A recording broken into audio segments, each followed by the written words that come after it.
Job Sikhala's human rights violation speech at Geneva in front of the IPU Union and United Nations has raised speculations as the ruling party ZANU-PF is now plotting to arrest him. Aiwa muri Zimbabwe sarapinda muna wezizere tichiona kuti Job Sikhala azojamuka akati aiwa zvingatogwa ne ruling party kuda kumu-arresta kana kumu-persecutor. I'm up for anything. Aiwa sabina mashoko atogwa na Job Sikhala nokuti bo subscriber ulaika wotina on the bell icon. Nokuti ami hapa extend paikonyera chiti I would like to make it very clear that I'm not afraid of anyone, either Mnangagwa himself or his criminal.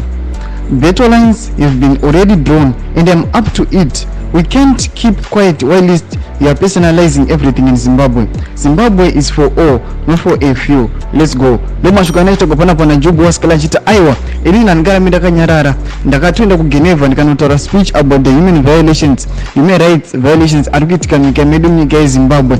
And then takaona kuti on previous days takaona vanasingizo chabangu nevanhu vachachimthreaten vachiti toda kumu-rearresta Job Sikhala. Saka nhasi abva auya akabreaka his silence akava reply akati I'm up for anything. Nyangwe akada kuti arresta nyangwe idi Mnangagwa handimutyi ngavauye I'm up for it. Ndo mashoko atogwa na Job Sikhala. Chibotuziva mafungiro enyu pareply kana response ya apa aiwa pina comment section yedu tudze mafungiro enyu. Musangana subscribe kulike pamwe chete notina on the bell icon.